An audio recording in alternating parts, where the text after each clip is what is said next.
नमस्कार, मैं वसंत रावल ज्योतिष विद्या ज्ञान चैनल के अंदर आज मैं आपको बताने आया हूं धनु लग्न की कुंडली के अंदर धन योग कैसे देखा जाता है। धनु लग्न की कुंडली के अंदर आज मैं आपको 15 प्रकार के अलग अलग धन योग बताने आया हूं। तो आइए शुरू करते हैं। अगर कुंडली के अंदर यहां पे 9 नंबर लिखा है तो समझ जाना ये धनु लग्न की कुंडली है।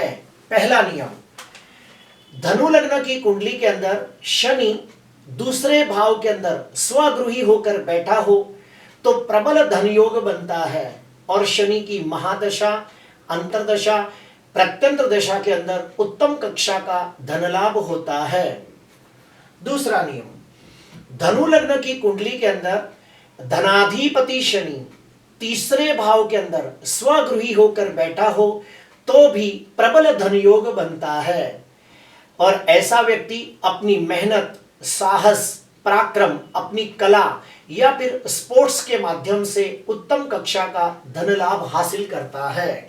तीसरा नियम, धनु लग्न की कुंडली के अंदर धनाधिपति शनि 11वें भाव के अंदर उच्च राशि में बलवान होकर बैठा हो तो भी प्रबल धन योग बनता है और ऐसे व्यक्ति को अपने बड़े भाई बहनों के द्वारा धन लाभ हो सकता है या फिर अपने मित्रों के द्वारा धन लाभ होता है। लेकिन कब? जब शनि की महादशा, अंतरदशा, प्रत्यंतर दशा आती है तब। चौथा नियम, धनाधिपति शनि धन स्थान के अंदर स्वगृही होकर उच्च के मंगल के साथ अंशात्मक युति करके बैठा हो तो भी प्रबल धन योग बनता है और ऐसा व्यक्ति अपनी वाणी और मेहनत के द्वारा उत्तम कक्षा का धन लाभ हासिल करता है या फिर उसके कुटुंब के द्वारा भी उसे धन लाभ हो सकता है। पांचवा नियम, धनाधिपति शनि चतुर्थ भाव के अंदर स्वगृही गुरु के साथ अंशात्मक युति करके बैठा हो तो भी प्रबल धन योग बनता है। क्यों? क्योंकि यहाँ पे गुरु स्वगृही होकर हंस योग नामक पंच महापुरुष राजयोग बनाता है। तो ऐसे व्यक्ति को मकान, वाहन, प्रॉपर्टी, जमीन, जायदाद ये सबसे बहुत अच्छा धन लाभ होता है या फिर माता के द्वारा भी बहुत अच्छा धन लाभ होता है। छठवां नियम, धनाधिपति शनि सप्तम भाव के अंदर स्वगृही बुध के साथ अंशात्मक युति करके बैठा हो तो भी प्रबल धन योग बनता है। क्यों? क्योंकि यहाँ पे 2 प्रकार की शुभ स्थिति निर्माण होती है। पहला, बुध स्वगृही होकर भद्र योग नामक पंच महापुरुष राजयोग बनाता है और दूसरा, शनि सप्तम भाव के अंदर दिग्बली होता है।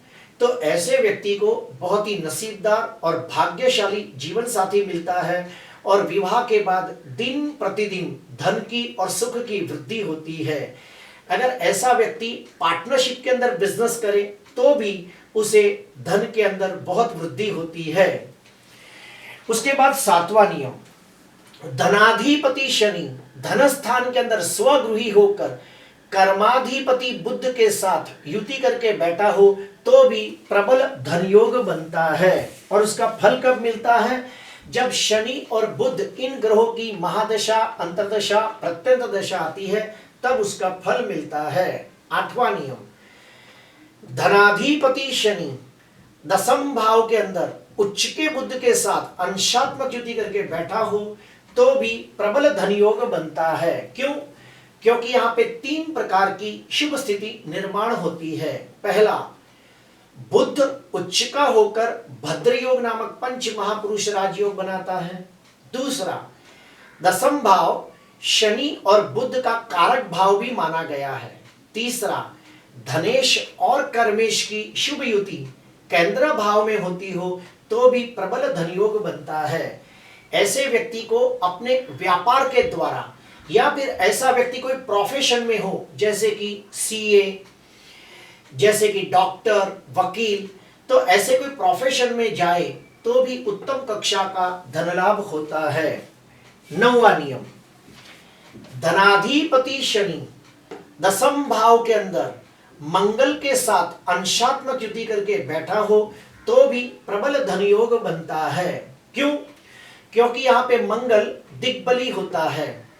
तो ऐसे व्यक्ति को मैन्युफैक्चरिंग के काम से लाभ होता है या फिर कंस्ट्रक्शन लाइन से लगते काम से लाभ होता है और उत्तम कक्षा का धन लाभ हासिल होता है। ऐसा व्यक्ति एक अच्छा पॉलिटिशियन भी बन सकता है। 10वां नंबर, धनाधिपति शनि 11वें भाव के अंदर स्वगृही शुक्र के साथ अंशात्मक युति करके बैठा हो तो भी प्रबल धन योग बनता है और ऐसे व्यक्ति को अपने बड़े भाई बहन के द्वारा धन लाभ हो सकता है या फिर अपने मित्रों के द्वारा धन लाभ हो सकता है। 11वां नियम, धनाधिपति शनि प्रथम भाव के अंदर स्वगृही गुरु के साथ अंशात्मक युति करके बैठा हो तो भी प्रबल धन योग बनता है। क्यों? क्योंकि यहाँ पे गुरु स्वगृही होकर हंस योग नामक पंच महापुरुष राजयोग बनाता है और दूसरा प्रथम भाव गुरु के लिए दिग्बली भी माना गया है। तो ऐसे व्यक्ति को अपनी बुद्धि, वाणी, ज्ञान और आध्यात्म से बहुत अच्छा धन लाभ होता है। 12वां नियम, धनाधिपति शनि चतुर्थ भाव के अंदर उच्च के शुक्र के साथ अंशात्मक युति करके बैठा हो तो भी प्रबल धन योग बनता है। क्यों?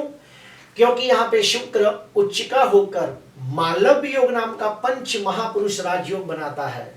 तो ऐसे व्यक्ति को जमीन, जायदाद, प्रॉपर्टी, मकान, वाहन के द्वारा उत्तम कक्षा का धन लाभ होता है या अपनी माता के द्वारा भी धन लाभ होता है। अभी हम परिवर्तन योग के बारे में जानेंगे कि परिवर्तन योग से धन लाभ कैसे होता है। तो सुनिए, धनाधिपति शनि चतुर्थ भाव में बैठा हो और चतुर्थाधिपति गुरु मान लो दूसरे भाव में बैठा हो तो भी प्रबल धन योग बनता है।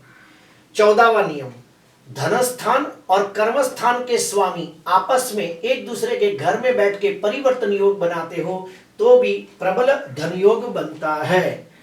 15वां नियम, दूसरे भाव का स्वामी और 11वें भाव के स्वामी, फिर से बोलता हूं, दूसरे और 11वें भाव के स्वामी आपस में एक दूसरे के घर में बैठ के परिवर्तन योग बनाते हो तो भी प्रबल धन योग बनता है।